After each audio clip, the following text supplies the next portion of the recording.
Yang kemarin kalau di pertemuan-pertemuan sebelumnya, baik itu di mata pelajaran geografi, sejarah, ataupun sosiologi, kita ada di paket yang pertama ya. Nah, sekarang kita akan melanjut ke yang kedua. Kita akan bahas geografi terlebih dahulu. Jadi ini melanjut dari materi kelas 11 juga. Di kemarin kan kalau di bab pertama kita ngomongin tentang poros maritim. Nah, sekarang kita akan melanjutannya ke namanya itu flora fauna Indonesia dan juga global. Nah, ketika kita ngomongin tentang flora fauna Indonesia dan global, mungkin sebelum kita mulai untuk pembahasan soalnya, kita harus tahu dulu bahwa ini adalah bagian dari geografi fisik ya, yang membicarakan tentang persebaran hewan dan juga tumbuhan yang ada di Indonesia dan juga dunia, di mana nanti kita akan mengetahui bahwa ada beberapa wilayah di dunia yang memiliki hewan dengan karakteristik tertentu ataupun tumbuhan dan juga apa yang kita sebut nanti dengan namanya bioma dengan kondisi yang juga berbeda-beda. Nah, inilah yang akan menyebabkan kenapa kok flora di masalah di Pulau Timur dan bukan di kita soal ya, atau di mana-mana itu akan sangat berbeda. Khususnya kalau kita berada di ininya di nomor yang setelah ini. Nah, kita akan bahas dulu untuk nomor 1 sampai nomor 6 atau 5 kelihatannya di sini. Kita akan ngebahas fauna Indonesia dulu ya. Cuma kita sedikit reminder aja bagaimana untuk wilayah Indonesia terlebih dahulu. Jadi untuk wilayah Indonesia kita akan melihat kembali bagaimana pola persebaran flora dan faunanya. Jadi kenapa kok bisa ada persebaran yang berbeda-beda di suatu tempat? Sebenarnya itu dipengaruhi oleh salah satu bagian yang ada di situnya. Pertama apa? Apa yang kita sebut sebagai 4 faktor ini.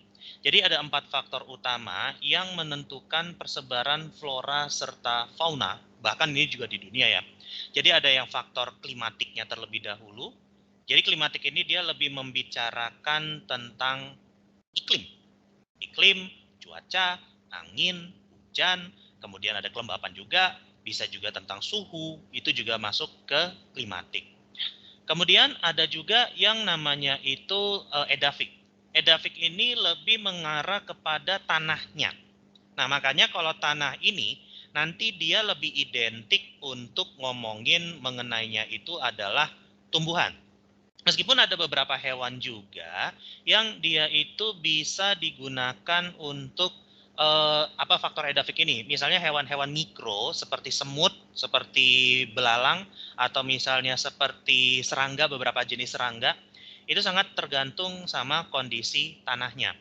Lalu kemudian ada juga topografi. Nah, ini lebih mengarah kepada ya lebih umum ya, tumbuhan bisa, hewan bisa. Jadi ada hewan ataupun tumbuhan yang bisa hidup di tempat yang tinggi, ada juga yang bisanya tempat rendah. Tapi ada juga beberapa yang bisa beradaptasi dengan baik di ketinggian yang tinggi ataupun yang di bawahnya. Itu ada seperti itu. Ada juga di sini juga persebaran yang dilakukan oleh faktor biotik. Jadi faktor biotik ini mengarah kepada tumbuhan itu sendiri ataupun hewan itu juga, serta di sini adalah manusia. Nah, manusia ini adalah faktor yang sangat utama atau yang faktor sangat krusial dalam persebaran suatu hewan ataupun tumbuhan tertentu. Kenapa? Karena kalau misalnya kita tahu beberapa hewan yang didomestifikasi atau hewan yang dijinakkan, itu sebenarnya karena adanya kegiatan manusia di situ. Jadi kita nggak usah heran misalnya seperti kenapa di Indonesia misalnya ada kucing, ada anjing, ada misalnya ya hewan-hewan lain seperti kelinci juga. Itu sebenarnya tidak asli dari Indonesia, itu dibawa dari luar menuju ke sini. Walaupun memang kita juga memiliki beberapa spesies asli ya. Nah, itu yang kemudian dicampurkan, kemudian disilangkan sehingga menjadi apa yang kita kenal sekarang seperti itu.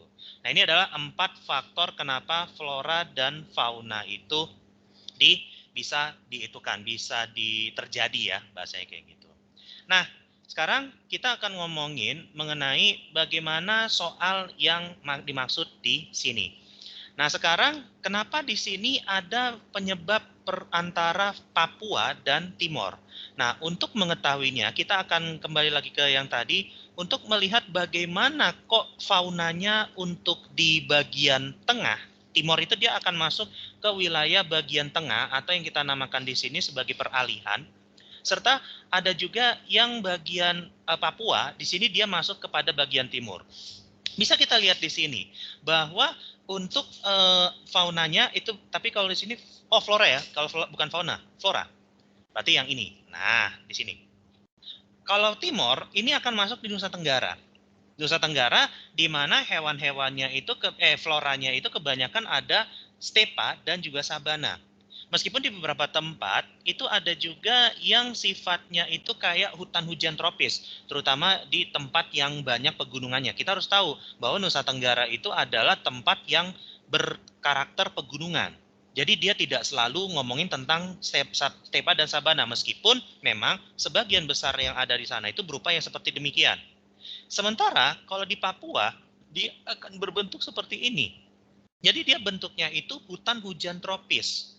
Jadi hutan hujan tropis yang terjadi karena adanya hujan orografis. Jadi kan kalau Papua itu juga pegunungan, nah karena sebagian besar di sana itu pegunungan, maka di sana itu juga banyak terjadi hutan hujan tropis. Tapi tentu saja akan lebih banyak daripada yang ada di Timor, seperti itu.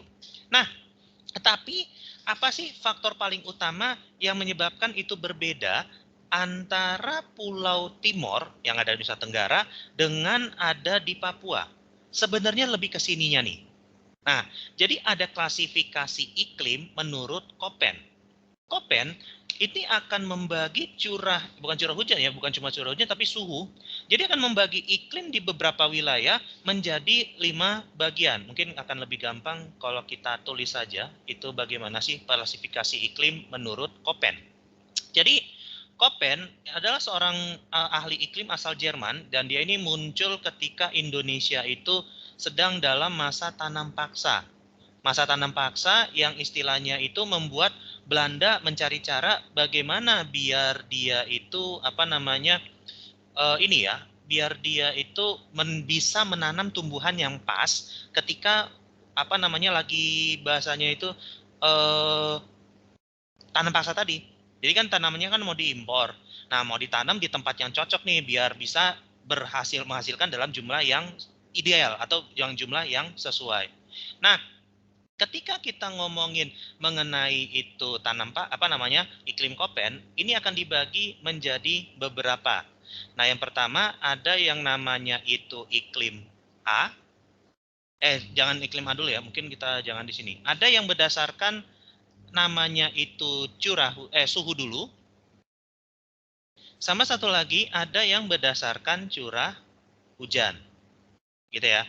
Ada yang berdasarkan suhu dan ada yang berdasarkan curah hujan. Nah, berdasarkan suhu dan curah hujan ini, nanti kita akan bisa bagi menjadi 5 bagian masing-masingnya. Jadi di suhu ada 5 huruf, nanti juga di sini ada 5 huruf. Jadi dia ini akan diklasifikasikan dengan huruf yang khusus. Nah, untuk suhu, dia ini akan memiliki angka dari huruf A sampai dengan E. Nah, nanti dia berurut B, C, sama D. Nah, terus kemudian kalau curah hujan, ini juga memiliki 5 huruf, tapi dia ini karakternya agak berbeda. Nah, dia akan ditulis dari huruf kecil, dimulai dari huruf F. F, kemudian diakhiri dengan W. Nah, jadi dia nggak berurut seperti yang di sini, tapi alfabet F akan lebih kecil daripada alfabet W. Dan di sini, kalau seterusnya nggak akan ada yang lebih kecil dari alfabet F. Jadi nggak ada A lagi, nggak ada B lagi. Di sini ada M, kemudian ada S, kemudian ada T.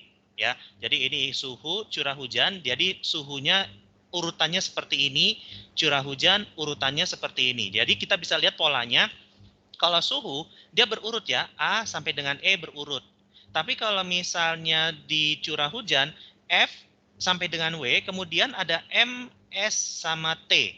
Jadi ini lebih gede dari F, ini lebih gede dari M, T lebih gede dari S. Nah, dia berurutnya tetapi tidak terlalu ngurut banget ya. Nah, ini kalau kita ngomongin tentang suhu dan curah hujan.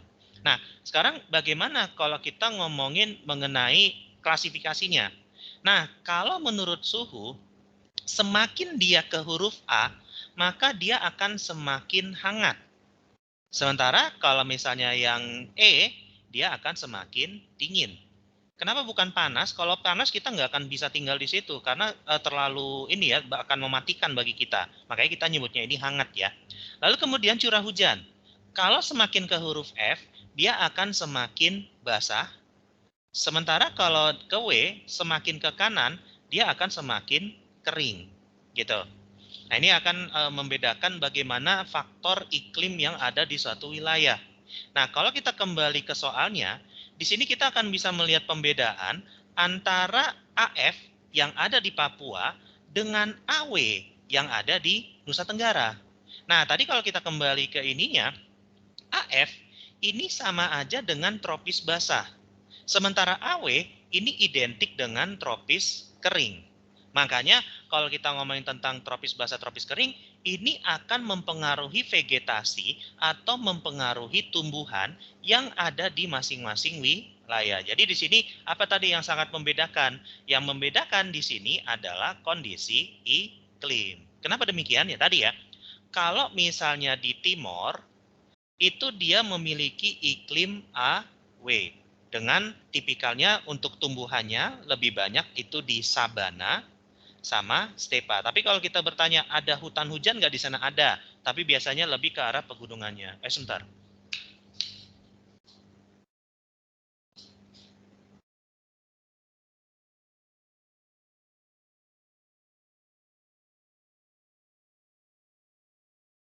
Oke, tadi itu perbedaan antara yang ada di stepa dan juga di di Timor ya. Dia lebih banyak berada di sabana dan juga stepa. Tapi kalau misalnya untuk di Papua ya, kalau di Papua dia akan lebih banyak ke iklimnya AF. Di mana kalau AF ini lebih identik dengan hutan hujan tropis. Nah, tetapi kalau misalnya kita mau di Indonesia ada apa aja di sini? Kalau di Indonesia satu lagi ada yang tipikalnya itu adalah di AM. AM ini lebih masuk kepada musim tropis. Kalau musim tropis itu adanya di wilayah mana? Biasanya di Provinsi Jawa Timur, atau misalnya seperti di NTB itu masih masuk ke AM atau hutan musim tropis. Seperti itu ya. Nah, ini untuk persebaran flora yang ada di Indonesia. Kurang lebihnya seperti itu. Jika ada pertanyaan atau ada yang ditambahkan atau yang masih ada yang itu, silakan untuk ditanyakan aja ya. Kayak gitu. Oke, itu untuk pertanyaan nomor 1. Kalau tidak ada pertanyaan lagi, kita akan lanjut ke nomor 2 ya. Nah, di sini dikatakan, tanaman hortikultura itu tumbuh subur di dataran tinggi. Hortikultura itu apa sih? Jadi kalau hortikultura itu semacam tumbuhan yang dia itu biasanya digunakan untuk ini ya, buah atau sayuran, dan juga dia memiliki masa busuk yang lumayan cepat. Itu hortikultura. Sementara palawija ini dia adalah tumbuhan yang dia itu tidak terlalu memerlukan air yang banyak, seperti jagung, tembakau, apa segala macamnya.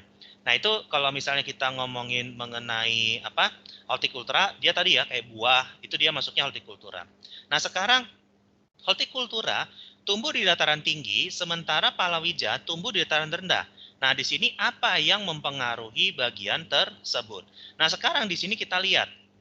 Ada di sini namanya dataran tinggi, sama satu lagi adalah dataran rendah. Ini akan dihubungkan dengan apa yang kita namakan sebagai topografi. Topografi ini adalah ngomongin mengenai bagaimana dia itu akan lebih mengarah kepada relief permukaan bumi. Jadi kalau tadi kan ada yang tinggi, ada yang rendah, ada yang istilahnya itu luas, ada yang sempit, ada yang bergelombang, ada yang rata. Nah, itu adalah relief permukaan bumi di sini. Cuma kita di sini ada melihat ada relief dan juga jenis tanah, ada juga ketinggian tempat. Nah, ini lebih ngaruhnya kemana? Nah, kalau misalnya di sini kita menjawab yang ada jenis tanah ini harus ada spesifiknya. Jadi kita akan nanti menjawab ini relief ada dua nih, ada ketinggian tempat, ada jenis tanah. Nah, kita mau ngejawab yang mana? Karena kita sudah tahu nih relief bumi. Nah, berarti jawabannya antara C atau D. Tapi kita bingung, ini ketinggian tempat atau jenis tanah? Nah, sekarang kita lihat dulu. Kalau jenis tanah, dia ini cenderung akan memiliki jenis-jenis yang bermacam-macam. Misal, ada yang namanya aluvial, ada yang namanya andosol, ada yang namanya itu potzolik, ada juga yang namanya kars. Cuma yang ada di soal ini ternyata tidak dimasukkan, ternyata tidak diitukan. Jadinya kalau misalnya ini kita ngejawab jenis tanah, itu kurang tepat. Tapi secara relief, betul. Dan memang kalau pada kenyataannya, jenis tanah itu sangat menentukan. Kenapa? Ada tumbuhan, misalnya seperti hortikultura ini, dia akan lebih cocok di tanah yang sifatnya andosol. Tapi ada juga tumbuhan seperti jati, itu bagusnya di tanah kars. Atau misalnya palawija, ya sama, dia tanaman kars, di tanah kars, betul. Nah, berarti di sini, walaupun ini tanahnya ini, mungkin bisa menentukan, tetapi di sini tidak dijelaskan. Makanya kita akan lebih mengarahkan ini kepada ketinggian tempat dan relief. Karena kenapa? Karena di sini bisa dikatakan tumbuh subur dataran tinggi, sementara ini dataran rendah. Tetapi di sini tidak dijelaskan jenis tanahnya. Kecuali kalau di sini ditambahkan karena di dataran tinggi bertipe ini, sementara dataran rendah bertipe ini. Nah, itu baru bisa kita katakan adalah sesuatu yang menentukan di jenis tanahnya. Tetapi kalau di sini lebih mengarah kepada ketinggian tempat dan relief ya, itu di situ. Oke, itu untuk nomor 2. Ada yang mau tanyakan? Kalau tidak, kita akan lanjut dulu ke nomor 3 ya. Oke, kita sudah bahas yang nomor 1 dan 2 tentang flora. Nah, sekarang kita akan ngomongin untuk fauna, hewan. Nah, tadi kita kalau untuk ngomongin tentang hewan, kita harus kembali lagi ke bagian yang tadi. Untuk Indonesia, itu akan terbagi menjadi 3 bagian. Yang pertama ada yang namanya itu fauna asiatis, yang sebenarnya adalah bagian dari zona oriental. Jadi oriental ini dia secara global, dia ini meliputi Asia Tenggara, India, serta Filipina, dan terakhir adalah Indonesia, bagian barat ya. Lalu kemudian ada wilayah Australis, di mana wilayah Australis ini meliputi Papua, Maluku, Australia itu sendiri, Pulau Tasmania, sama satu lagi adalah New Zealand. Nah, sementara kalau misalnya fauna peralihan, itu hanya khusus adanya di Sulawesi sama Nusa Tenggara. Nah, itu adalah fauna peralihan atau kita namakan sebagai fauna wallacea. Jadi fauna wallacea ini dia berada di bagian tengah dari Indonesia. Nah, sekarang tadi di soalnya ditanyakan, apa di sini yang masuk ke fauna australis? Nah, kalau kita mau membicarakan fauna australis, kita harus tahu bahwa fauna Australia, dia ini cenderung akan sama seperti apa yang ada di Australia itu sendiri. Jadi, meskipun itu hewannya ada di Papua ataupun ada di Maluku, itu memiliki kesamaan dengan benua induknya, yakni Australia. Tapi kalau misalnya adakah fauna Australia yang ada di Asiatis? Ya mungkin ada beberapa spesies, tapi itu tidak umum, gitu loh. Misalnya kalau di Papua ada buaya. Apakah di Asiatis ada buaya? Ada. Atau misalnya di sini ada burung. Apakah di sini ada burung? Ya ada, tapi beda spesies nantinya. Nah, ketika kita ngomongin tentang di Australia, berarti kita harus nyamain dengan fauna yang ada secara global di Australia. Nah, wilayah Australia apa aja misalnya hewan yang khasnya? Ada wallaby, ada kanguru, ada koala, ada kiwi, kemudian ada kasuari, ada cendrawasih. Nah, itu karena kenapa? Dulu ketika Papua ini masih nyatu dengan Australia, itu hewannya itu banyak bermigrasi ke Papua yang suhunya itu jauh lebih nyaman dibandingkan dengan yang di Australia sendiri.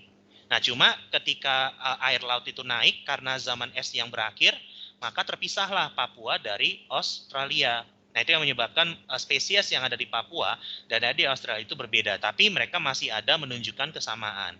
Nah, nanti kalau kita kembali ke soalnya, kita akan bahas kembali ya, kalau tadi bahwa di Indonesia itu terdiri menjadi 3 zona fauna. Yang pertama adalah fauna asiatis, atau yang kita kenal juga dengan nama oriental. Kemudian ada yang namanya itu fauna peralihan, atau yang kita namakan sebagai fauna wallacea. Dan satu lagi adalah fauna australis atau australasian. Nah, untuk asiatis ini sama dengan apa yang ada di Asia Tenggara ya. Misalnya apa? Contoh, sebentar. Contoh nanti kalau misalnya kita ngomongin untuk fauna australasian, fauna asiatis atau fauna oriental, contoh yang paling nyata itu misalnya seperti macan, atau enggak misalnya seperti gajah, atau misalnya seperti orang utan, ya gitu ya. Kalau peralihan ini dia tidak ada di tempat lain. Jadi dia khas di Indonesia bagian tengah. Apa aja? Misalnya ada komodo, atau enggak nanti ada anoa, atau enggak nanti ada maleo, atau misalnya ada si tarsius. Tarsius itu dia primata terkecil yang adanya di Sulawesi ya. Nah ini peralihan. Sementara tadi kalau Australis apa? Australis itu misalnya ada kanguru, kemudian ada apalagi koala, ada juga cendrawasih. Ini adalah hewan-hewan yang khas adanya di Australis. Nah, cuma di sini kita akan lihat mana yang akan masuk ke zona yang tepat. Jadi ditanyakan adalah Australis. Kita lihat satu-satu. Kanguru, betul ya, ada. Gajah, oh gajah masuknya di Asiatis, bukan. Kalau cendrawasih betul, adanya di sini, maka A tidak masuk. Kemudian B, gajah, gajah adanya di sini. Cendrawasih betul, badak dia di sini, Asiatis, gitu ya. Kemudian cendrawasih betul, badak lagi, badaknya ada di Asiatis. Kakatua masuknya di Australis, gitu ya. Lalu kemudian kanguru, cendrawasih, dan kakatua. Nah, ini adalah jawaban yang betul ya. Jadi kalau misalnya di Australis, dia ini akan masuk ke wilayah apa namanya kanguru, cendrawasih, kakatua. Kemudian juga ada kasuari, ada juga walabi, ada juga koala. Nah, ini masuknya di situ. Sementara kalau tadi gajah, badak, kemudian ada apa namanya orang utan, ini masuknya di Asiatis atau di Oriental kayak gitu. Nah, itu ya, kalau kita ngomongin tentang fauna Australis, dia adanya di sini. Gitu. Sampai sini, kalau misalnya mau ditanyakan atau ditambahkan, silakan. Yaitu untuk nomor 3 ya. Oke, kalau misalnya tidak ada pertanyaan, kita lanjut lagi ke nomor 4. Nah, sini dikatakan. Nah, konservasi ini di Cina melindungi binatang langka yang makanan eksklusifnya adalah bambu. Ya, ini mungkin bukan hewan yang asing bagi kita, ini adalah hewan yang sangat terkenal ya khususnya. Tetapi memang karena adanya kegiatan manusia, hewan ini banyak istilahnya itu diliputi oleh ketidakpastian spesies seperti apa. Kenapa demikian? Jadi gini, hewan yang kita namakan ini sebagai panda. Panda ini adalah hewan tip spesies beruang ya. Jadi panda ini sebenarnya kalau kita namakan dari satu spesies apa, dia masih sama dengan beruang yang ada baik itu di Amerika ataupun yang ada di Arktik ataupun yang ada di Indonesia. Mereka masih satu spesies beruang. Cuma perbedaannya dengan beruang lain adalah kalau panda ini memiliki kemampuan reproduksi yang sangat kurang. Jadi kalau dibandingkan dengan beruang-beruang seperti beruang coklat ataupun beruang hitam atau beruang madu, mereka ini kemampuan produksinya itu dia sangat agak manja gitu loh. Jadi kalau misalnya dibandingin dengan beruang lain, kalau beruang yang liar ya apalagi yang banyakkan makan daging, itu dia sangat giat dan dia juga sangat mampu untuk melakukan reproduksi dengan kondisi sekeras apapun.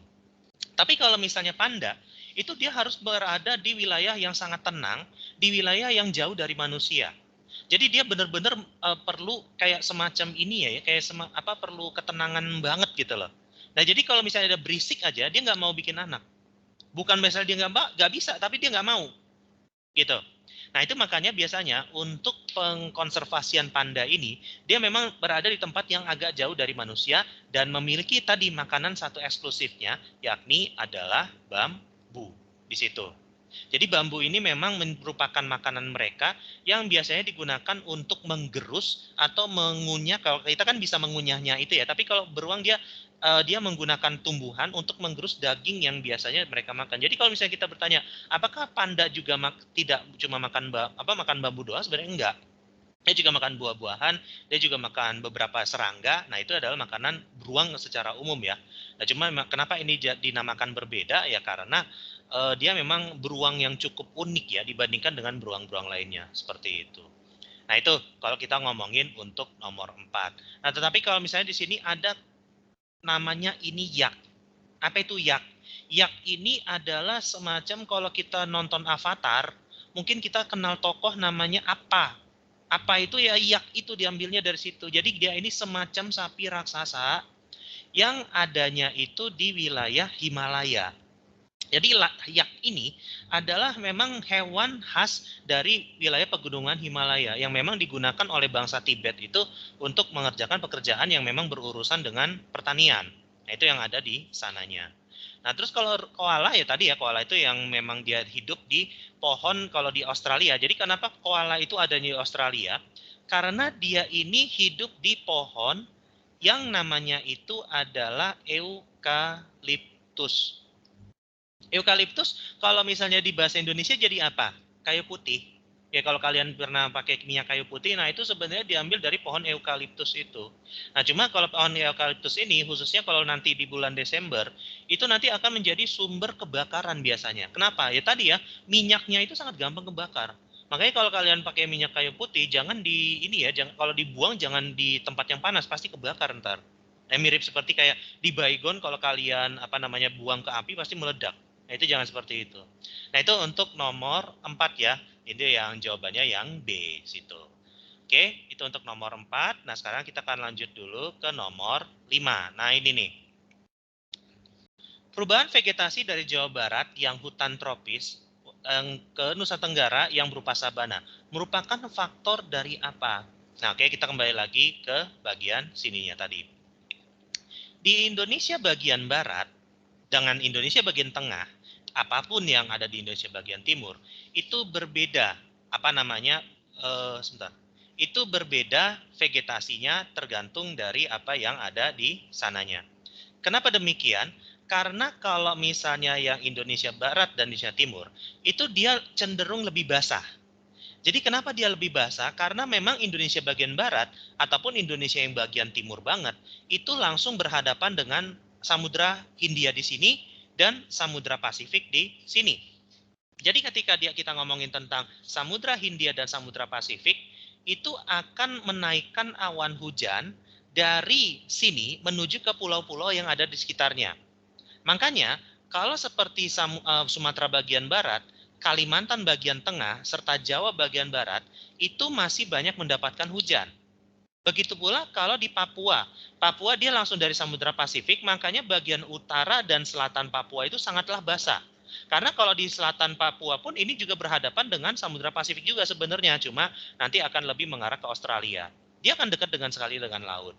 Nah, tetapi kalau di Nusa Tenggara ini, dia agak berbeda. Dia ini cenderung untuk bagaimana ya? Cenderung untuk kayak walaupun di sini dekat dengan laut, tetapi dia ini memiliki tipikal hujan yang berbeda.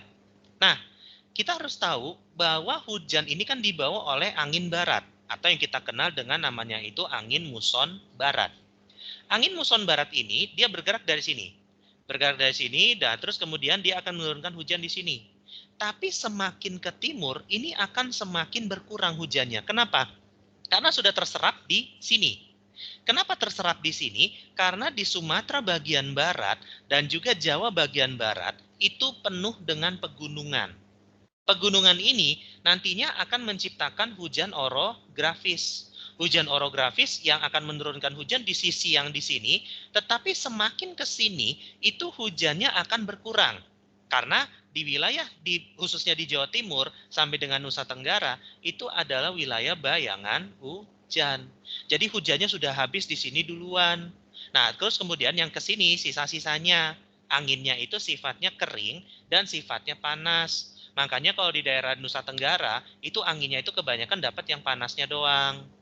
Nah, inilah yang menyebabkan kenapa kalau di Nusa Tenggara itu mereka lebih banyak tipenya sabana. Sementara kalau di Jawa Barat karena dia masih masuk ke iklim AF, dia akan masuknya itu kepada hutan tropis seperti itu. Nah, berarti di sini apa faktor yang tadi itunya? Sekarang kita gambarkan. Kalau di Jawa Barat, ini dia kurang lebih seperti ini. Jadi mungkin kita gambar dulu. Anggaplah di sini ada laut, ya. Kemudian Jawa Barat dia akan kondisi reliefnya seperti ini. Nah, kayak gini. Nah, nanti dia akan naik, terus kemudian turun seperti ini. Nah, nanti dia akan berapa dataran rendah. Ketika ada awan dari istilahnya itu dari laut, dia akan menguap, menguap, menguap. Nah, terus kemudian menciptakan awan. Nah, awan ini kemudian akan turun di pegunungan berupa hujan yang kita namakan sebagai hujan orografis. Nah, anginnya akan tetap bergerak ke sini. Bergerak ke sini, tetapi ketika dia sampai di tipe yang seberangnya, dia akan berubah anginnya. Yang tadinya anginnya ini dia kalau di sini dingin dan banyak uap airnya, di sini dia berubah akan menjadi sifatnya panas dan kering. Nah, ini kalau dalam istilah geografinya, angin panas dan kering ini adalah angin yang dinamakan angin fon. Angin fon adalah angin yang identik untuk wilayah yang dinamakan sebagai bayangan hujan. Sementara kalau yang di kiri ini kita namakan sebagai wilayah namanya tangkapan hujan. Jadi Jawa Barat ini adalah wilayah yang namanya tangkapan hujan. Sementara kalau NTT ini lebih masuk ke wilayah yang kita namakan sebagai bayangan hujan. Nah, berarti di sini apa yang terjadi ada di sini? Yang terjadi adalah curah hujan yang semakin menurun ke timur gitu. Kenapa? Karena semakin ke timur itu adalah wilayah yang kita namakan sebagai bayangan hujan seperti itu. Gitu ya, kalau kita ngomongin untuk masalah di nomor 5. Kenapa kok di NTT dia kering? Ya karena ternyata NTT adalah wilayah bayangan hujan. Gitu ya. Tapi kalau misalnya di Jawa Barat, Sumatera bagian barat, itu adalah tangkapan hujan. Seperti itu. Ada pertanyaan sampai di sini. Kalau tidak ada pertanyaan, mungkin kita akan lanjut. Tapi silakan ada yang mau tanyakan dulu sambil numpang minum dulu bentar ya.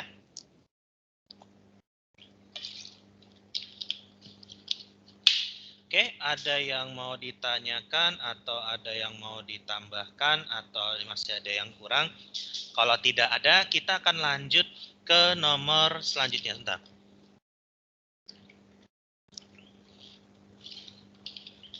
Oke, kalau tidak pertanyaan, kita lanjut saja ke nomor selanjutnya. Di sini dikatakan, menurut ketinggiannya, karakter fisik di gunung api ini akan menyebabkan vegetasi yang beragam.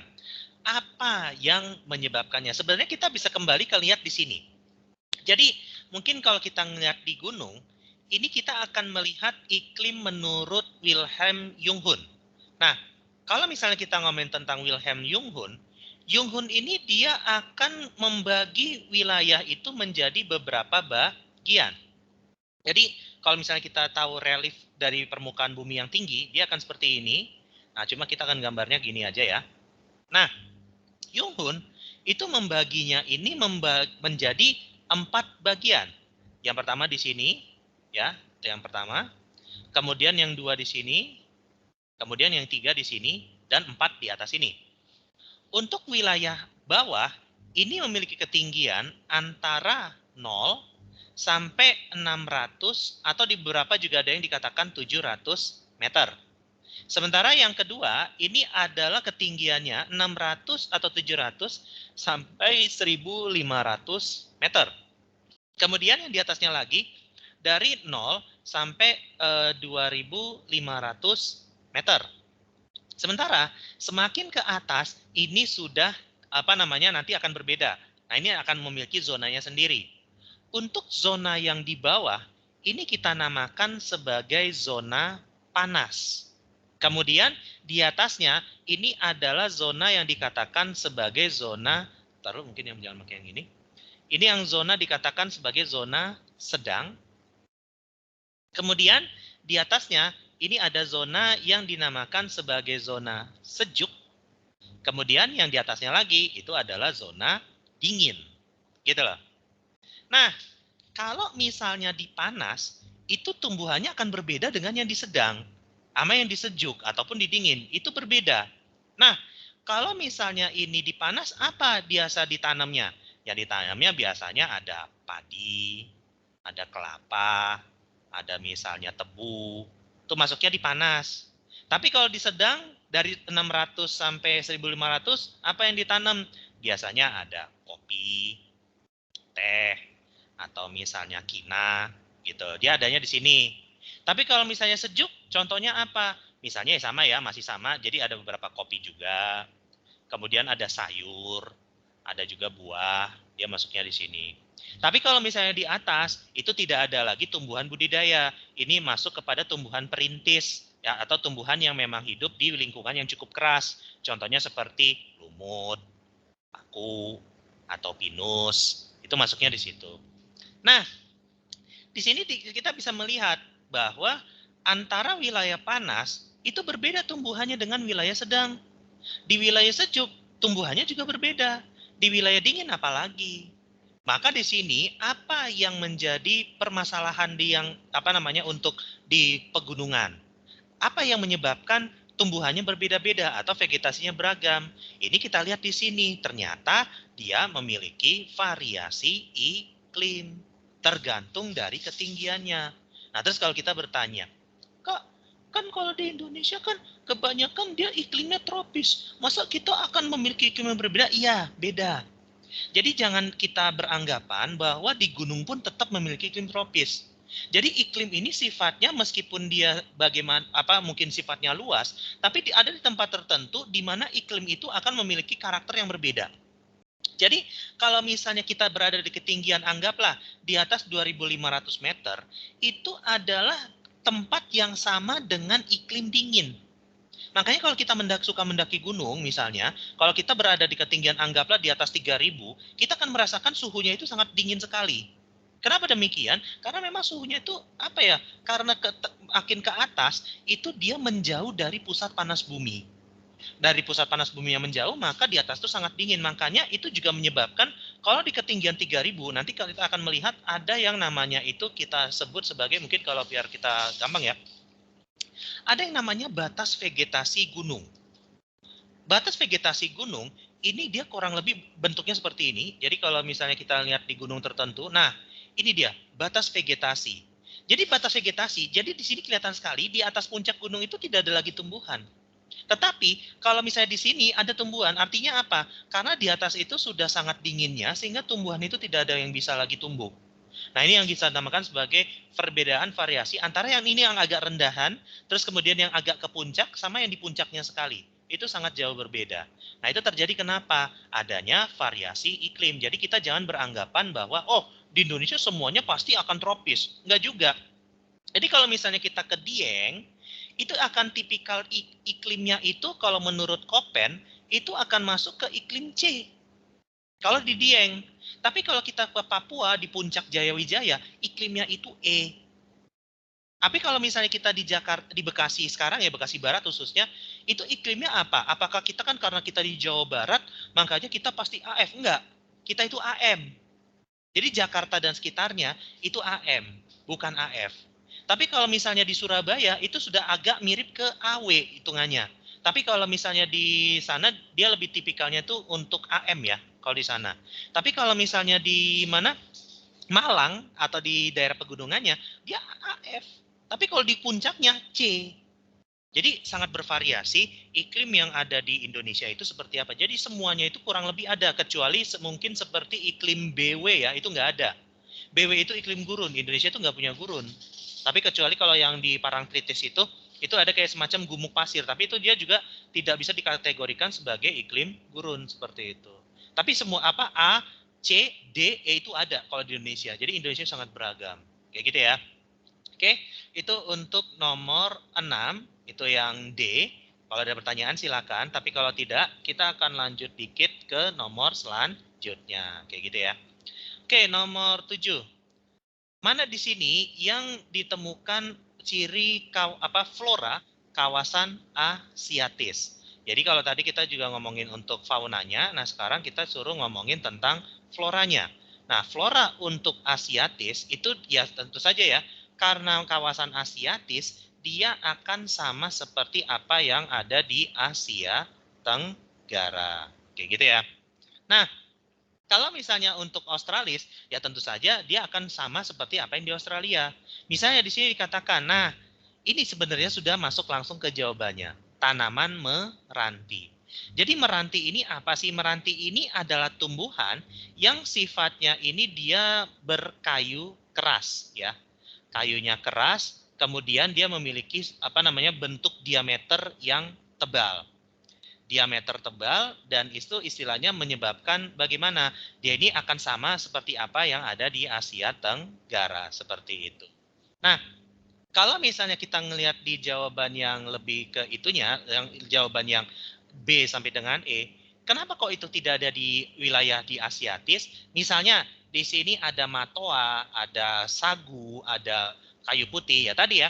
Matoa, sagu, dan kayu putih ini adalah khas di Australis. Seperti itu. Jadi matoa, sagu, kayu putih atau tadi yang kayak disebut dengan namanya itu adalah eukaliptus. Ini adalah flora yang masuk di Australis ya. Sementara kalau xerophyt ini apa? Xerophyt adalah tumbuhan yang bisa hidup di daerah kering. Nah sekarang adakah tumbuhan di Asiatis yang hidup di daerah kering? Nggak ada. Ini lebih identik kedua. Bisa ini di sabana, bisa itu di stepa, ataupun mungkin secara ekstrimnya ada juga di daerah gurun.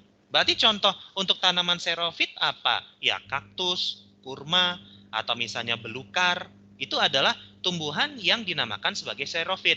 Nah ini juga mungkin Candy juga harus menuliskan bagaimana kalau karakter xerophyt ini seperti apa dan juga yang lainnya. Jadi ada beberapa tumbuhan yang mungkin kita akan klasifikasikan selain xerophyt ya. Ada yang namanya hydrophyt, ada yang namanya itu hygrofit, ada juga yang namanya itu mesofit. Jadi kayak ditulis agak ini ya, karena Candy baru kepikiran, tapi nggak apa-apa. Hydrofit adalah tumbuhan yang hidup di kawasan yang basah banget. Bahkan bisa dikatakan ini berada di wilayah yang sebagiannya itu adalah air. Itu adalah hidrofit. Contoh apa? Teratai, kemudian eceng gondok, atau misalnya seperti kangkung, itu adalah hidrofit. Dia memang hidupnya itu bahkan sebagiannya itu adalah air, ya. Kemudian ada hygrofit. Hygrofit adalah tumbuhan yang hidup di kawasan yang lembab. Lembab ya jadi nggak basah, maksudnya basah, lumayan basah tapi nggak kayak air tadi. Contohnya misalnya seperti lumut, paku, terus kemudian anggrek ya. Itu adalah tumbuhan yang dinamakan sebagai hygrofit. Sementara kalau mesofit ini adalah tumbuhan yang hidup dengan kondisi tanah yang rata dan air juga yang rata. Sebagian besar tumbuhan kita, termasuk juga misalnya meranti, akasia, kemudian seperti rotan, kemudian seperti istilahnya itu pohon kayak pohon Kamboja, pohon randu, itu adalah mesofit. Jadi tanahnya harus rata, airnya harus rata. Kebanyakan air mati, kebanyakan tanah mati. Itu adalah mesofit. Nah tadi kalau xerophyt apa? Ada juga tanaman yang bisa hidup di tempat yang kering ya tadi ya, kaktus, kurma, belukar, itu adalah xerophyt. Tapi kalau nggak salah juga ada yang namanya itu apa satu lagi itu jadi tanaman yang sifatnya itu bisa adaptasi di dua tempat, tapi kayak dilupa namanya apa. Nah itu ada lagi tuh seperti itu. Tapi kurang lebih yang memang paling umum empat ini ya, hidro, higro, meso, sama sero. Itu adalah jenis tumbuhan berdasarkan jumlah airnya yang ada di alam. Seperti itu. Paham ya sampai di sini ya? Kalau misalnya ada pertanyaan silakan. Tapi kalau misalnya yang tidak ada, Mita akan lanjut dulu ke bagian nomor 8. Di sini ya. Oke, nomor 8. Nah ini. Jadi sini adalah wilayah bioma yang lebih berada di bagian utara dari permukaan bumi. Nah, bioma ini akan bermacam-macam. Tapi kalau kita harus tahu dulu, bioma itu apa sih? Bioma adalah tempat luas, atau mungkin kita bisa lihat di slide tadi. Jadi bioma ini adalah tempat ekologi terbesar di wilayah permukaan bumi yang dilihat dari formasi tumbuhan, yang dilihat dari ciri-ciri tumbuhannya. Berdasarkan tumbuh-tumbuhannya, kita akan bisa melihat adanya perbedaan-perbedaan antara satu dengan yang lainnya. Apa aja sih bioma? Ya mungkin kita akan tulis saja di sini. yang apa misalnya kita ke awal dulu, jadi tempat formasi tumbuhan terbesar. Jadi bioma itu akan kita ngelihat dari jenis tumbuhannya. Pertama apa? Yang pertama itu adalah hutan hujan tropis. Itu yang pertama. Di Indonesia ada, Brasil, Afrika Tengah, kemudian di apa namanya? India, Madagaskar, itu hutan hujan tropis. Kemudian ada yang namanya itu hutan musim sedang. Itu yang kedua.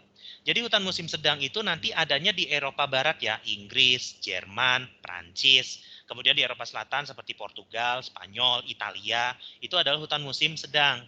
Kemudian ada juga yang namanya itu taiga.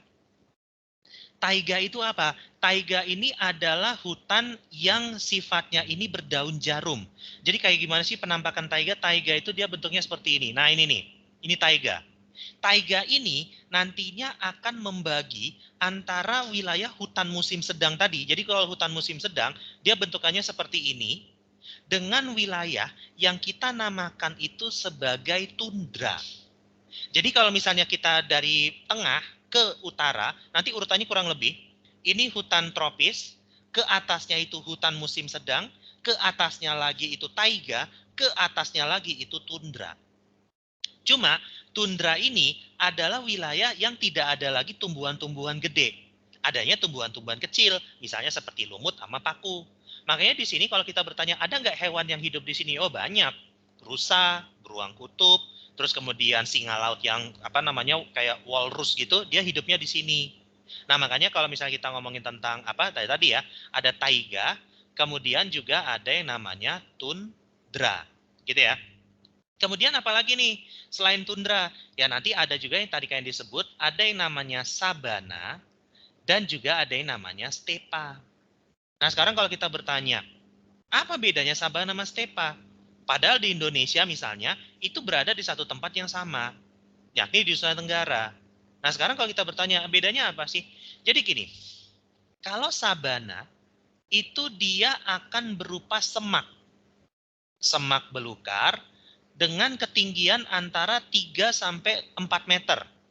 Itu tapi kalau yang terendah palingan cuma sekitar 50 cm atau misalnya 1 meter. Nah, kemudian dia ini sabana, dia juga akan diselingi sama pohon. Pohon yang ketinggiannya tidak lebih dari 5 sampai 10 meter. Itu adalah sabana. Tapi kalau stepa, stepa ini adalah padang rumput. Jadi kalau kalian ke negara seperti Mongolia, itu akan melihat padang rumput yang luas sekali dari ujung sini sampai ujung sana itu isinya padang rumput semua. Nah, padang rumput ini terjadi karena memang curah hujan yang kurang. Nah, makanya dia ini kebanyakan dia adalah peralihan dari sabana menuju kemana? Menuju ke iklim gurun. Nah, gurun sendiri adalah tempat yang sangat kering, di mana penguapannya sangat tinggi, tapi curah hujannya sangat kurang. Dan gurun itu dia punya dua tipe. Ada namanya gurun batu, sama satu lagi adalah gurun pasir. Nah, yang memang kita identik dengan gurun adalah gurun pasir. Tapi sebenarnya kalau gurun itu dia lebih identik, ada juga yang sifatnya batu. Nah, tapi penyebabnya sama. Penyebabnya karena baik sabana, stepa ataupun gurun itu sama-sama berada di iklim B yang merupakan iklim kontinental. Nah, sekarang kalau kita bertanya di sini, iklim kontinental maksudnya seperti apa? Jadi iklim di mana daratannya itu lebih luas daripada lautannya. Seperti di Australia Tengah, seperti di Afrika Utara, ataupun di Asia Tengah, itu iklimnya kontinental. Nah, tetapi itu tergantung curah hujannya ya. Seperti yang ada yang tadi di iklim Koppen yang kalian sudah jelaskan sebelumnya. Iklim kontinental, dia punya kombinasi dua. Ada yang kombinasi S sama kombinasi W. Nah, kalau stepa itu namanya BS. Tapi kalau untuk gurun namanya BW. Gitu. Jadi kalau BW benar-benar dia itu kering sekali. Seperti itu ya. Cuma sekarang kalau kita bertanya di sini. Nah, sekarang ini adalah tipikal apa nih yang ada di sini? Ini masuk kepada bioma apa? Nah, tadi bioma kalau dia untuk seperti ini urutannya ya. Di sini kalau yang misalnya kalau kita lihat garis tarik garis khatulistiwa, ini adalah tropis, gitu ya. Kemudian kalau kita ke atasnya lagi, ya sampai sinilah kurang lebih. Ini adalah hutan musim sedang. Kemudian kalau misalnya ke atasnya, nah seperti ini adalah taiga. Barulah kalau di atasnya lagi, itu adalah tundra. Nah berarti yang ini yang kita maksud adalah bioma taiga. Cuma yang menjadi pertanyaan adalah, ini negara apa? Nah sekarang kalau kita bertanya, di sini masuk ke negara apakah Finlandia, apakah Jepang, apa Meksiko? Misalnya kita lihat dari Jepang dulu deh. Jepang di mana? Ini Jepang. Ini Jepang masuknya di sini. Nah, dia ini masuknya kemana? Ini masih masuk ke musim sedang. Berarti dia tidak masuk ya, kecuali mungkin Jepang bagian utara, ini dia akan lebih mengarah kepada taiga, tetapi dia tidak kelihatan sekali ya. Kemudian ke atasnya lagi, Italia. Mana Italia? Italia di sini. Italia masih masuk kepada musim sedang, ya. Kemudian bahkan kalau bisa kita juga lihat, Italia ini tipikalnya Mediterania loh. Jadi Mediterania itu dia malah lebih hangat dibandingkan biasanya. Kemudian Meksiko, mana Meksiko? Meksiko di sini. Meksiko ini bahkan dia masuknya dua, gurun sama tropis. Jadi agak unik ya Meksiko ini, dia gurun dan tropisnya itu ada. Jadi dia itu adalah peralihan dari zona nearktik ke zona neotropik. Karena tropis sama gurunnya dia berbarengan dalam satu negara. Kemudian ada tadi Papua Nugini. Ini dia Papua Nugini tetangga nama kita. Nah, itu sudah masuk tropis. Nah, negara yang dimaksud di sini adalah Finlandia.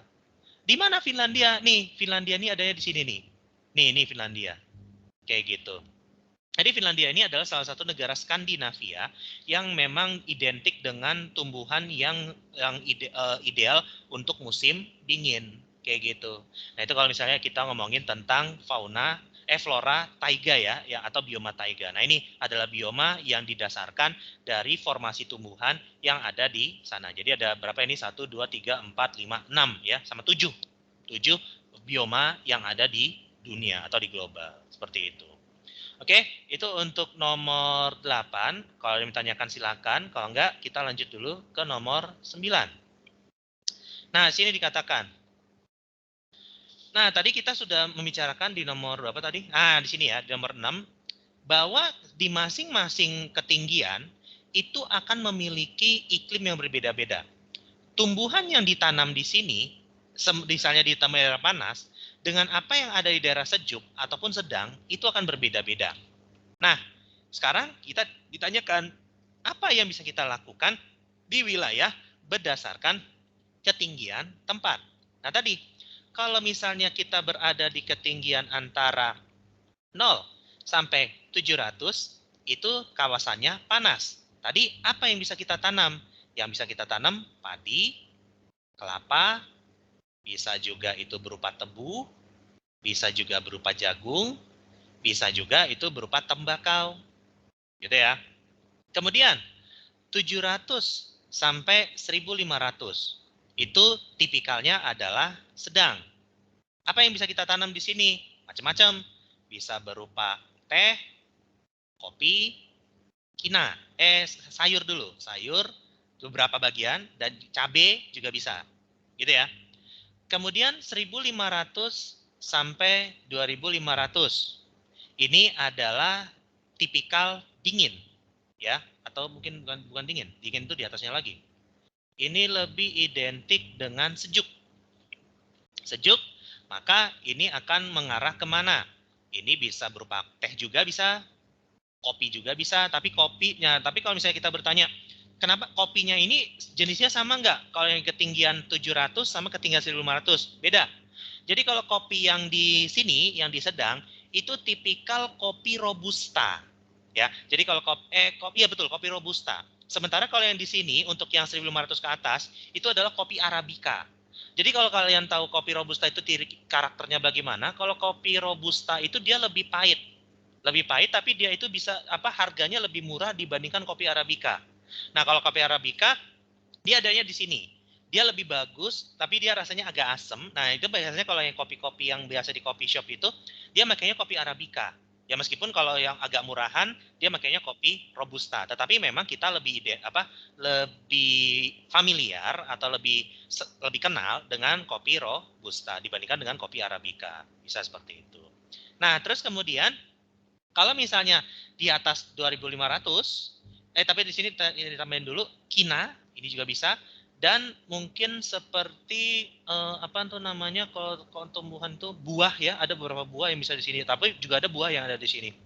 Kemudian 2.500 ke atas, ini adalah iklim dingin. Nah, di sini kalian tidak bisa menanam apalagi. Kenapa? Karena memang sudah batasnya.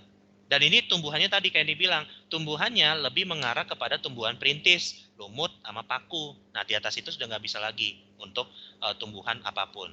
Seperti itu ya. Nah, sekarang kita akan lihat di sini.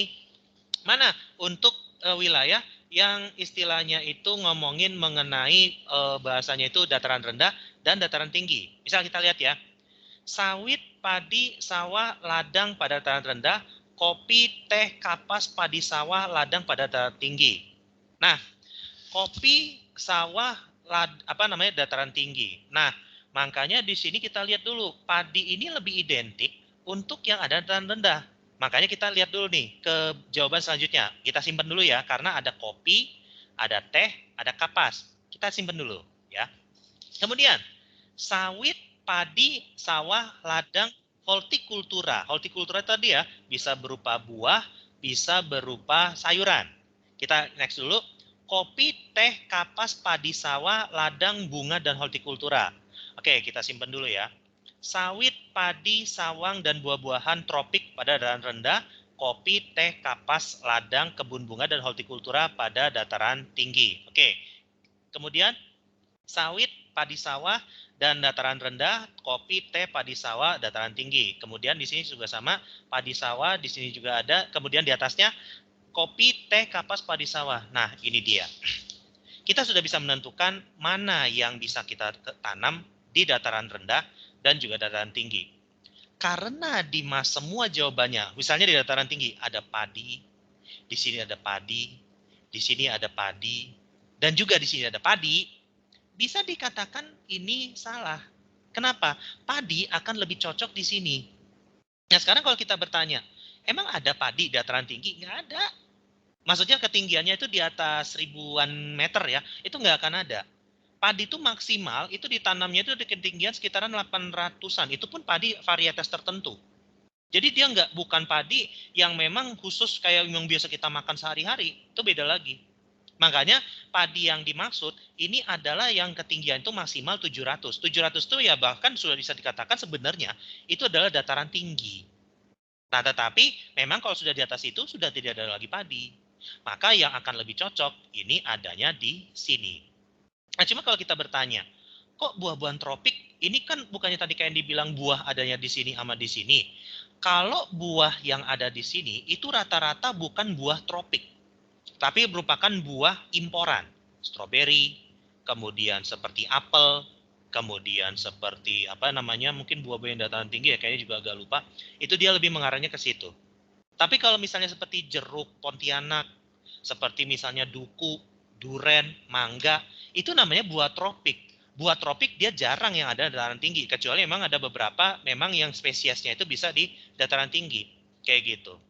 Jadi ini akan lebih cocok untuk ini buah-buahan tropik itu dataran rendah. Tapi kalau buah-buahan impor atau buah-buahan sedang itu ada di dataran tinggi. Seperti pir ya, pir juga bisa itu dataran tinggi. Seperti itu. Nah ini ya kalau kita mau ngomongin tentang bagaimana untuk tumbuhan yang bisa kita budidayakan di dataran tinggi serta juga di dataran rendah. Seperti itu ya. Oke, itu untuk nomor 9. Kalau ada pertanyaan, oke tadi mungkin ada beberapa feedback dari kalian, misalnya internetnya memang lagi lemot ya. Jadi ini solusinya, jadi kalau misalnya ini kayak di record ya tentu saja. Itu nanti kalau misalnya kalian tidak jelas mendengar di sekarangnya, kalian sebenarnya bisa mendengarnya ini setelah Candy selesai menjelaskan, ataupun kalian ini pun akan Candy kasih di grup ya, seperti biasa. Jadi kalian bisa mempelajarinya dan kalian bisa menanyakannya itu di luar pembelajaran ini bahkan. Jadi kalian bisa menaikkan itu kapan aja sebenarnya. Nanti kalau KND bisa reply, kalau KND bisa itu, nah itu yang bisa bisa dilakukan ya. Jadi nggak harus di jam sekarang ya. Ini memang KND tadi barusan dapat info ya, bahkan dari kalian juga bahwa di internet di sana itu sedang lemot. Ya itu memang jujur aja itu yang memang sangat mengganggu dalam pembelajaran online.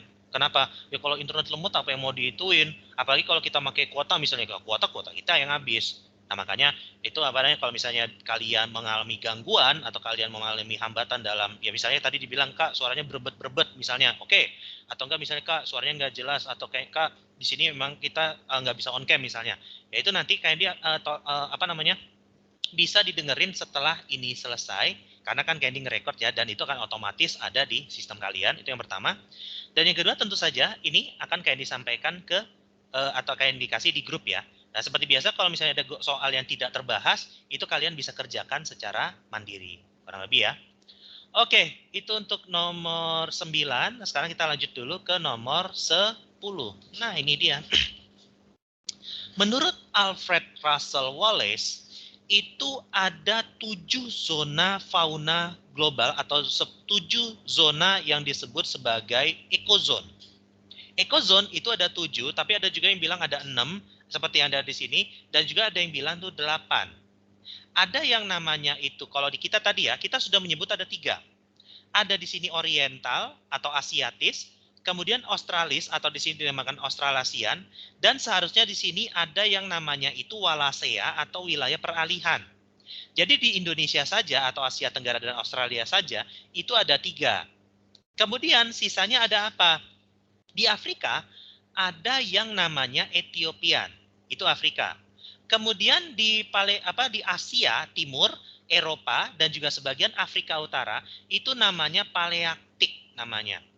Kemudian di Amerika ada 2. Ada yang namanya Nearktik di utara dan Neotropik di selatan, serta sebagian Amerika Tengah. Nah, berarti ada 7 ekozone di dunia.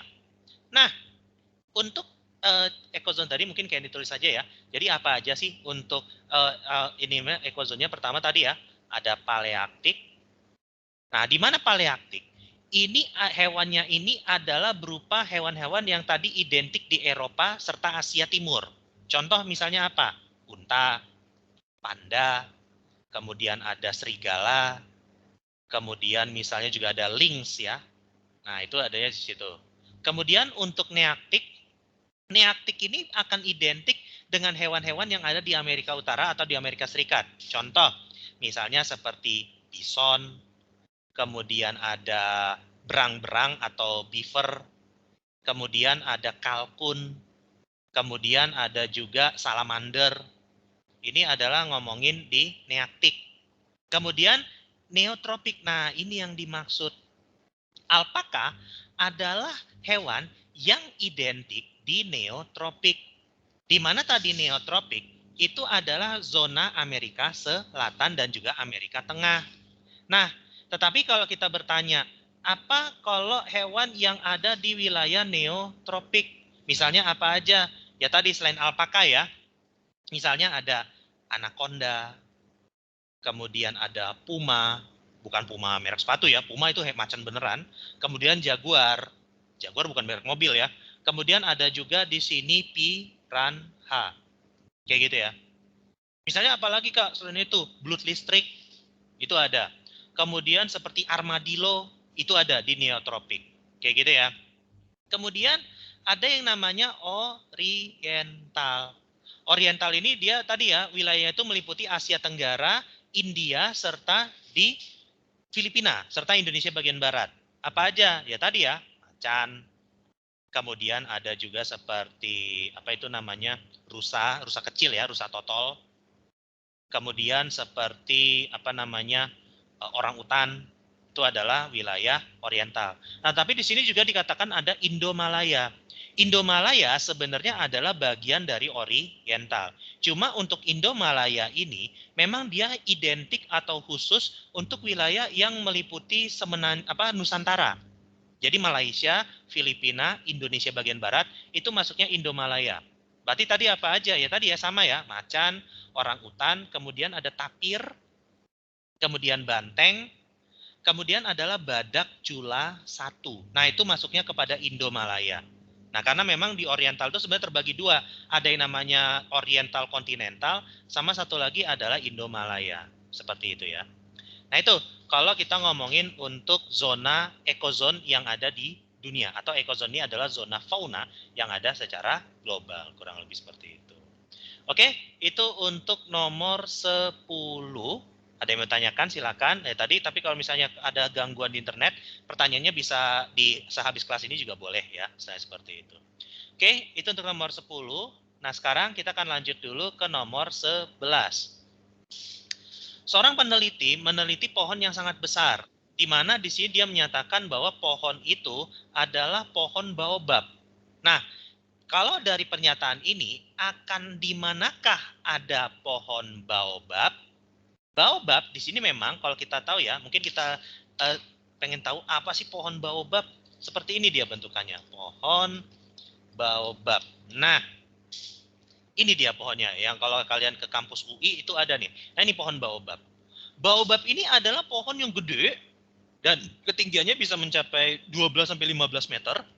Nah, ini yang istilahnya ini apa namanya? Pohon yang identik dengan Afrika. Nah, cuma kalau misalnya kita ngomongin tentang pohon baobab, ini adanya di mana? Apakah di sabana Amerika, Australia, atau hutan tropis Afrika, atau sabana Afrika? Nah, kalau dari gambar tadi, kita bisa melihat kalau kondisinya semacam ini, apakah ini hutan tropis? No.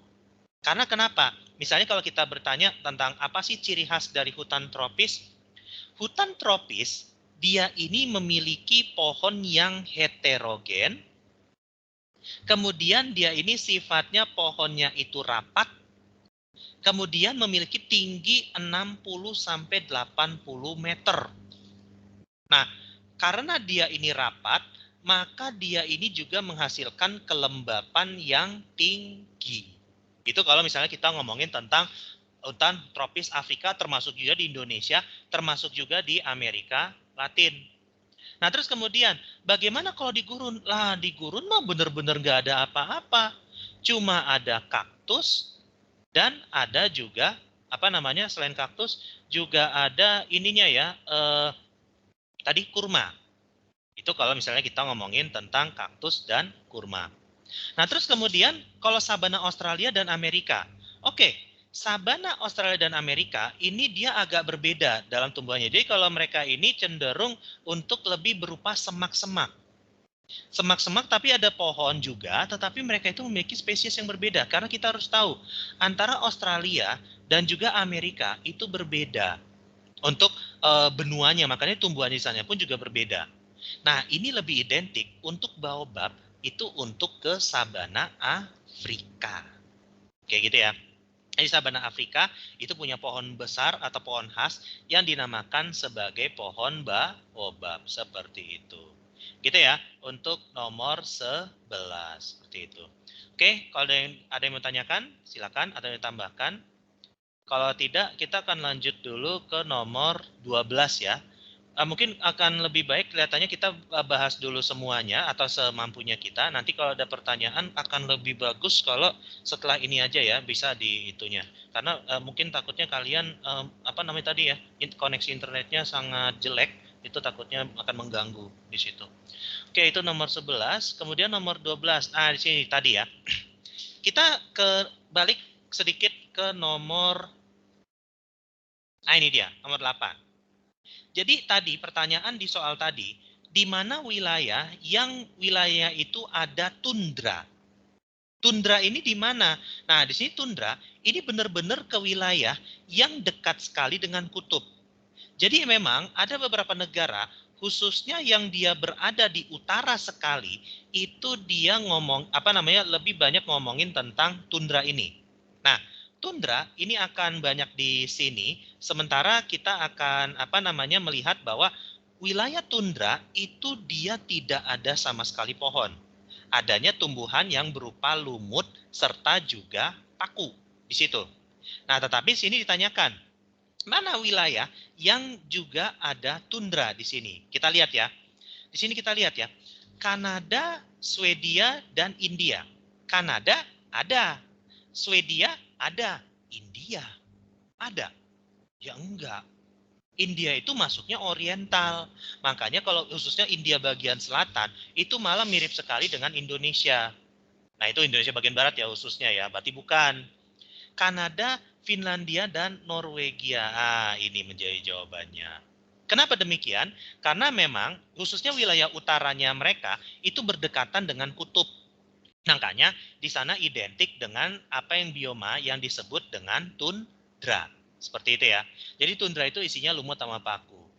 Kalau misalnya Prancis, Inggris, sama Italia, ini masih masuk kepada hutan musim sedang. Itu yang ada di situnya. Jadi kalau hutan musim sedang itu dia dari hutan subtropis, dari hutan tropis ke hutan musim sedang. Itu Prancis, Inggris, Italia. Amerika Serikat itu dia sedang. Brasil tropis, Meksiko campuran gurun sama tropis. Mesir, Libya, dan Aljazair gurun semua. Meskipun memang kalau Mesir ini memang dilewati oleh Sungai Nil. Makanya dia cenderung untuk lebih subur ya kalau di Mesir ya karena memang Sungai Nil tersebut. Kayak gitu.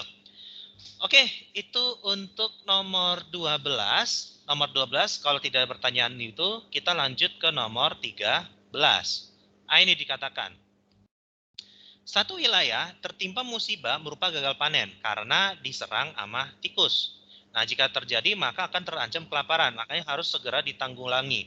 Nah, makanya apa yang bisa kita lakukan dengan penanggulangannya? Nah, di sini kita lihat, memberi umpan beracun, memasang kabel aliran listrik, perangkap tikus, mengembangkan predator tikus, ataupun lahan tidak ditanami. Oke, semuanya sebenarnya ini solusinya.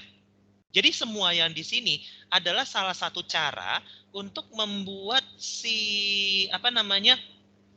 membuat tikus itu akhirnya bisa ditanggulangi. Ya meskipun tidak semuanya ya, kan tikus itu selalu akan ada. Tapi apa yang bisa kita lakukan? Nah, misalnya di sini, memberikan umpan beracun. Bisa nggak? Bisa, bahkan mungkin petani kita banyak yang menggunakan ini. Tapi akibatnya apa? Akibatnya bisa dua.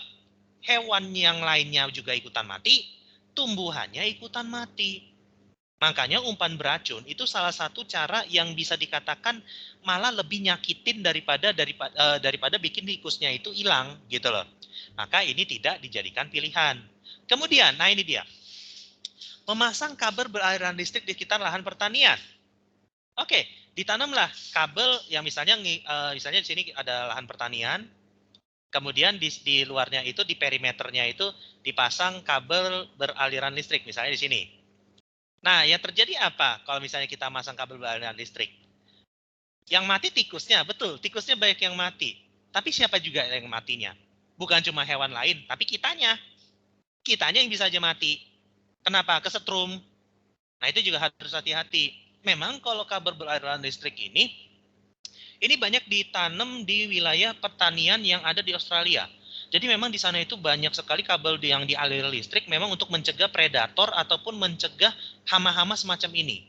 Tapi kalau kita lihat di berita ya bahwa di Australia sendiri itu ada hama tikus yang memang sangat banyak di sananya. Kayak gitu ya. Nah, terus kemudian memasang perangkap untuk menangkap tikus. Ya sama. Misalnya di daerah pertaniannya kita tanam di sini, kita tanam di sini, kita tanam di sini. Tikus ketangkep nggak? Ya ketangkep, cuma nggak akan efektif. Kenapa? Karena tikus itu dalam jumlah yang sangat besar. Dan satu lagi tadi, hewan-hewan yang di sekitar itu juga bisa mati, ketangkep gitu loh. Misalnya kita nangkep malah musang, kita nangkepnya malah kucing, kita nangkepnya malah apalah segala macamnya. Itu makanya perangkap itu nggak efektif. Makanya yang memang identik itu dengan cara tradisional dan juga ini cara yang sangat aman, ini adalah mengembangkan predator tikus. Siapa predator tikus? Banyak. Ular. Jangan ular juga sih, tapi karena kalau ular itu kan dia takutnya akan membahayakan. Elang, bisa juga kucing, bisa juga garangan ya. Kalau orang Jawa, itu ada yang namanya itu hewan yang namanya garangan. Garangan itu kalau dalam bahasa Inggrisnya itu namanya mongoose. Jadi mongoose itu adalah hewan predator yang biasanya itu memburu ular dan juga tikus. Nah itu garangan, itu ada kalau di Jawa ya. Dan itu garangan adalah hewan khas Asiatis ya atau khas Oriental di situ. Nah itu kalau kita ngomongin tentang hewan yang dimaksud. Nah terus kemudian membiarkan lahan tidak ditanami, ngapain? Ya kita tujuannya biar panennya ada kok. Ngapain membiarkan lahan tidak tanami yang nggak bagus nantinya? Itu akan menyebabkan lahan menjadi lahan kritis. Makanya ditanami tapi ya tadi dikembangkan predator tikus. Tapi predatornya ini juga harus predator yang sifatnya itu alamiah ya, jadi tidak membahayakan manusia gitu. Jadi jangan kita mengembangkan macan, mati kita. Atau misalnya kita mengembangkan ular kobra, iya kita yang kena racun. Ya jangan seperti itu. Nah, itu untuk nomor 13. Gitu ya. Oke, itu nomor 13. Nah, sekarang kita lanjut dulu ke nomor 14.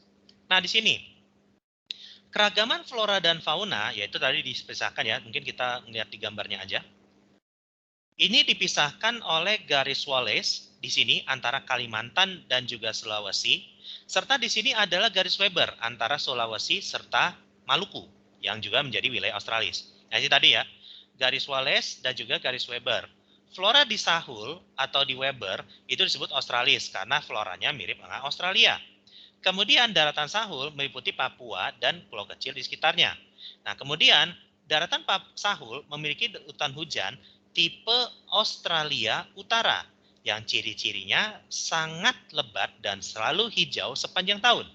Berikut adalah ciri tumbuhan alami yang ada di dataran Papua, kecuali yang pasti yang bukan. Berarti apa? Misalnya kita lihat ya. Tadi mungkin Kak Andi sudah memberitahukan ciri khas dari hutan hujan tropis. Apa aja? Heterogen, rapat, kemudian dia lembab serta ketinggiannya itu lebih dari 60 meter. Nah, sekarang kalau kita lihat di sini apa ya? Nah, kalau jenis tumbuhan besar bisa mencapai 50 meter. Ini betul. Kenapa? Karena hutan hujan tropis ya tadi memiliki tumbuhan yang besar, kemudian dia tinggi sekali. Gitu. Nah, ini adalah sesuatu yang betul. Nah, kemudian berdaun lebat. Berdaun lebat kemudian sehingga susah matahari itu nembus ke lantai hutan. Ini betul juga, seperti itu. Kemudian kita lihat berbagai kayu berharga tumbuh dengan baik seperti kayu besi, cemara, eben hitam, kenari hitam dan kayu merbau. Nah, kita next dulu ya. Di daerah pantai banyak kita jumpai hutan mangrove. Nah, ini betul. Di daerah pegunungan muncul tumbuhan rhododendron yang merupakan tumbuhan endemik daerah ini. Nah, sekarang kalau kita bertanya, lah, ini semua kan hutan tropis tipikalnya. Mana yang betul? Nah, kita harus tahu. Tadi, kalau wilayah Asiatis, ya, dengan wilayah Australis, selain tumbuhannya beda, ini hewannya beda, tumbuhannya juga beda. Jadi kalau Australis, ini dia walaupun sama-sama besar dan tinggi, kalau Asiatis ini lebih identik dengan kayu misalnya seperti kamper, meranti, kemudian di sini ada merbau, kayu besi. Sementara kalau di Australis misalnya ada sagu, ya, kemudian ada pohon-pohon yang mungkin khasnya di sana. Jadi berbeda sekali tumbuhan kayunya meskipun sama-sama besar, sama-sama tinggi, sama-sama rapat. Mereka itu kalau di sana tuh berbeda jenisnya. Nah, makanya kalau untuk menentukan apa yang ada di Australia, dia itu tidak ada semacam ini. Kayu-kayu seperti kenari hitam, kayu merbau, kayu besi, atau kayu ulin, itu khas Asiatis atau khas Oriental. Kenapa demikian? Karena ya tadi ya, proses pembentukannya saja berbeda. Makanya tumbuhan yang tumbuh di sana itu juga berbeda seperti itu. Nah, itu kalau misalnya kita ngomongin perbedaan antara di daratan Sahul atau Weber dengan daratan Sunda atau wilayah Oriental. Bedanya di situ. Gitu ya. Itu untuk nomor 14 seperti itu. Oke. 14, jadi kenapa kok dia berbeda? Karena walaupun sama-sama tropis, sama-sama besar dan tinggi, sama-sama dia itu basah sepanjang tahun, tapi jenisnya berbeda, spesiesnya berbeda. Itu yang harus kalian lihat di di Asia Tenggara sama yang di Papua itu berbeda. Gitu aja ya. Nah, itu untuk nomor 14. Oke, ada pertanyaan di sini nomor 14. Kalau misalnya Candy ulangi ya, jadi gini. Indonesia bagian barat dan Indonesia bagian timur itu berbeda sama. Pertama samanya adalah sama-sama hutan hujan tropis. Sumatera, Papua, hutan hujan tropis. Sama. Sama-sama gede, sama-sama lebat, sama-sama tinggi pohonnya, sama-sama berbeda jenis pohonnya. Sama-sama basah. Jadi kalau misalnya di dataran rendahnya ada mangrove, dataran tingginya ada hutan kayu. Sama. Perbedaannya adalah spesies atau jenis tumbuhan yang ada di Papua dan ada di Indonesia bagian barat berbeda. Indonesia barat lebih identik dengan kayu-kayu keras. Kamper, mahoni, meranti, kayu besi atau kayu ulin, merbau, yang biasanya digunakan untuk furniture kita. Tetapi kalau Indonesia Timur, dia kayu kerasnya agak jarang, makanya dia lebih kepada kayu semu, sagu contohnya. Itu yang akan lebih identik di sana. Buah naga juga ada di Indonesia Timur atau di Papua. Itu makanya yang membedakan antara flora zona Asiatis dengan zona Australis. Jauh berbedanya di situ. Gitu ya. Itu untuk membedakannya saja. Oke? Tapi kurang lebih yang lainnya sama. Jenis tumbuhannya yang lebih dari 50 meter ada. Berdaun lebat ada. Di daerah pantai ada mangrove ada. Di daerah pegunungan ada yang sini ada. Seperti itu. Gitu ya. Itu untuk nomor 14. Tetapi kalau misalnya di Papua itu kan rhododendron. Tapi kalau misalnya di Indonesia bagian barat edelweiss. Gitu aja sebetulnya. Oke, nomor 14. Nah, sekarang nomor 15. Gitu ya.